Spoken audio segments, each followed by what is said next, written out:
আসসালামু আলাইকুম। তো অনেকে অনেক টপিকসের উপর ভিডিও দিচ্ছে। তো আমি ভাবলাম সাস্ট যেহেতু এবার গুচ্ছ থেকে বের হয়ে গেছে, তো সাস্টের প্রশ্নগুলো তো গুচ্ছের স্ট্যান্ডার্ড না। মানে গুচ্ছের থেকে অনেক কনসেপচুয়াল হয়। তো ভাবলাম প্রশ্নগুলো সলভ করে দিই, যদি কারো কোনো প্রশ্নের সমস্যা হয় দেখে নিতে পারবা। ঠিক আছে? আর একটা ভিডিওতে যদি শেষ না হয় মানে পার্ট 2 আসবে। আর এটা হলো 15-16 এর ম্যাথ। 16 থেকে 20 পর্যন্ত অলরেডি দিয়ে আছে ইউটিউব চ্যানেলে। সেটা এখানে মেনশন করতেছি না।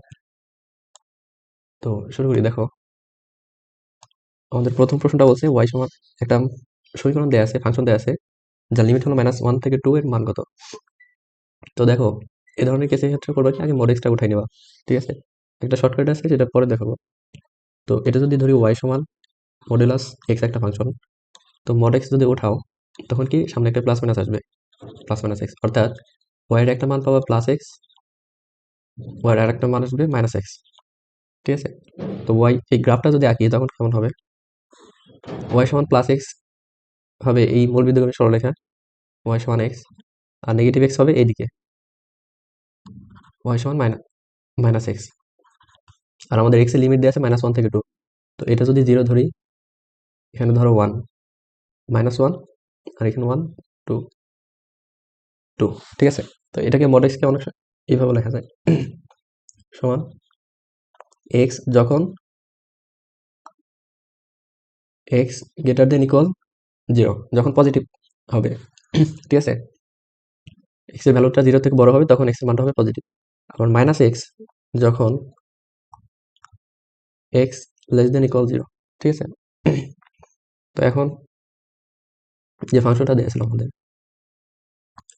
তো এখন আমরা লিমিটটাকে দুই অংশে ভাগ করে নিতে পারি। একটা হলো 0 থেকে -1 থেকে 0, তখন কি y সমান -x dx, প্লাস 0 থেকে 2, 0 থেকে 2, তখন হলো y সমান x, x এর পজিটিভ মানটা পাবো। তো এখন জাস্ট নর্মাল ডিফারেন্সিয়েশন, ইন্টিগ্রেশন। এটা -x²/2, মাইনাসটা বাইরে রেখে দিলাম, -1 থেকে 0 প্লাস x²/2, 0 থেকে 2।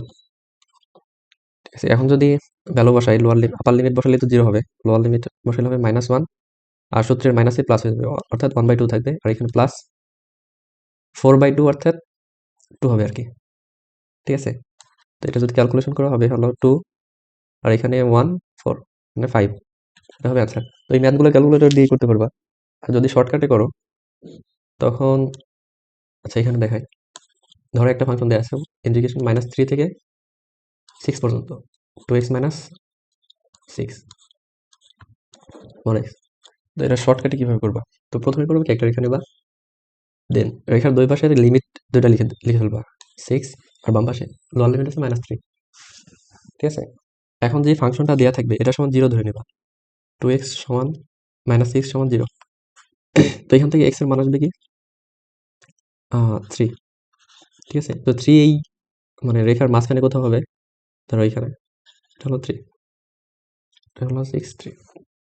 তো এখন দেখো, এই 3 থেকে 6 এর মধ্যবর্তী দূরত্ব কত? 3 একক। আবার এই 3 থেকে -3 এর মধ্যবর্তী দূরত্ব 6 একক। ঠিক আছে? তো এটা পেলাম একটা। আবার এখানে যদি এখন করবা হলো মানে লিমিটটা বসাই দেবা জাস্ট। যদি আপার লিমিট বসাও 2 × 6 - 6, অর্থাৎ 12 - 6, 12, সরি 6। তো আপার লিমিট ছিল এই সাইডে। আবার লোয়ার লিমিট যদি বসাও তখন হবে -6 - 6 সমান -12। তো আমরা পজিটিভ ভ্যালুটা নিব আর কি, 12। এখন এই দুইটা গুণ করে দিবা, এই দুইটা গুণ করে দিবা, তখন হবে 6 × 12 প্লাস 3 × 6, আর নিচে 2 দিয়ে ভাগ দিয়ে দিবা, দেন যে ভ্যালুটা আসবে সেটা হবে অ্যান্সার। ঠিক আছে? তো এটা হলো ফার্স্ট ট্রিক্স, বুঝছো? তো এইভাবে করতে পারবো আর কি অ্যান্সারের ক্ষেত্রে। দেখো, এরপর বলছে x⁴ সমান 1 সমীকরণের মূলগুলোর বর্গের সমষ্টি কত? দেখো, মূলগুলো আগে বের করে নিই। এটাকে লেখা যায় x² আর যদি 1 থেকে বাম পাশে নিয়ে যাই তখন হবে -1² সমান 0। তো এখানে একটা ফর্মুলা পড়ছে না, a² - b², অর্থাৎ a² a plus b into a minus b সমান 0। তো এখান থেকে x² একটা ভ্যালু আসবে -1, এক্স স্কোয়ার আরেকটা ভ্যালু আসবে হলো 1। এখন যদি স্কোয়ারটা উঠে দাও তখন এক্স সমান হবে কি প্লাস মাইনাস রুট ওভার -1। রুটের মধ্যে নেগেটিভ 1 মানে কি আই, প্লাস মাইনাস আই। আর এখানে হবে কি এক্স যদি উঠাই দাও রুটটা তখন হবে +-1। তো এক্স এর 4টা মান অলরেডি পাইছি, মানে প্লাস আই, মাইনাস আই, +1, -1, 4টা। এখন বলছে মূলগুলোর বর্গের সমষ্টি কত। এখন মূলগুলো বর্গ করো, I square plus minus I whole square plus 1 square minus 1 whole square, এখানে একটু প্লাস হবে। তো আই স্কোয়ার মানে হলো -1, এখানে আই স্কোয়ার মানে -1 আর মাইনাস কে স্কোয়ার করলে প্লাস, তো আলটিমেটলি -1 থাকবে। এখানে 1 ইন্টু 1, তো কাটাকাটি করে লাস্টে থাকবে হলো 0। দেখো একটা লিমিট দেয়া আছে, এর মান কত। লিমিটের ক্ষেত্রে করবো কি হসপিটাল রুল অ্যাপ্লাই করবো, তাহলে ইজি হবে আর কি। তো এখন আগে চেক করা লাগবে 0/0 ফরম্যাট আছে কিনা, 0/0 অর ∞/∞। তো দেখো এক্স এর মান যদি বসাও এখানে এখানে e⁻tan x, tan x এর মান তো 0, অর্থাৎ 1 - 1 থাকবে, আর নিচে থাকবে হলো এখানে 0, এখানে 0, 0, 0/0 ফরম্যাট আছে। তো আমরা হসপিটাল অ্যাপ্লাই করতে পারবো। তো এই জন্য কি মানে উপরে আর নিচে ডিফারেন্সিয়েশন করে দেবো জাস্ট। উপরে যদি ডিফারেন্সিয়েশন করো m tan x ইন্টু এটাকে আবার ডিফারেন্সিয়েশন করা লাগবে m tan x কে, m তো কনস্ট্যান্ট, m tan x কে ডিফারেন্সিয়েশন করলে হবে sec স্কোয়ার x মাইনাস 1 কে ডিফারেন্সিয়েশন করলে 0 হবে। নিচেও সেম, m টা কনস্ট্যান্ট রেখে দিই, tan x কে ডিফারেন্সিয়েশন করলে sec square x plus sin x কে ডিফারেন্সিয়েশন করলে হবে cos x। ঠিক আছে, তো এখন আবার x এর মান বসাই।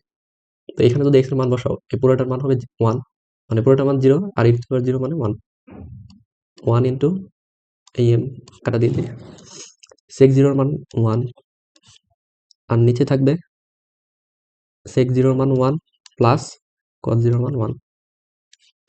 তো এখানে থাকবে 1/2, বুঝছো। তো আর দরকার নাই, এটাই আনসার। দেখো পোলার স্থানাঙ্ক থিটা সমান এই সমীকরণটি কি নির্দেশ করে। তো থিটা সমান কি আমরা জানি tan ইনভার্স y/x, y/x সমান π/4। এখন ট্যানটাকে যদি ডান পাশে নিয়ে যায় তো y/x সমান কি tan π/4। তো y/x সমান tan π/4 মানে হলো 1, 45 ডিগ্রি। তো পাই সমান কি পাইলাম x, যা একটা মূল বিন্দুগামী সরলরেখা। ওকে, অ্যান্সার হবে A।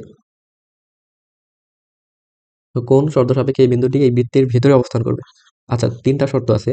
যদি কোনো বিন্দু বসানোর পর সমীকরণে বসানোর পর গ্রেটার দেন 0 হয় তখন হলো বৃত্তের বাইরে, আর যদি ইকুয়াল 0 হয় তখন বৃত্তের উপরে ওই বিন্দুর অবস্থান, আর লেস দেন 0 হইলে বৃত্তের ভিতরে, বিন্দুটা বৃত্তের ভিতরে অবস্থিত। তো এখন আমরা চেক করি, বলছে ভিতরে অবস্থিত, তো তো বিন্দু বসানোর পর লেস দেন 0 হবে আর কি। তো -1 যদি এই সমীকরণে বসাই x এর ওইখানে -1 whole square plus 2 square minus 2 into -1 plus 2 into 2 plus c, যেটা লেস দেন 0, কারণ এখানে বলছে বৃত্তের ভিতরে অবস্থান করবে। তো এটা জাস্ট ক্যালকুলেশন করো, 1 plus 4 minus plus 4 plus 4 plus c less than 0। তো c সমান আসবে কি, ভুল করছি কোথাও, 4 এখানে 2 হবে, এই যে +2। তো 8 9 10 11, 11 যদি ডান পাশে নিয়ে যাও তখন হবে কি, সরি c সমান -11, c লেস দেন -11। তো এটা আছে হলো ডিতে, বুঝছো। দেখো বি এর মান কত হলে উপবৃত্তটি x অক্ষকে স্পর্শ করবে।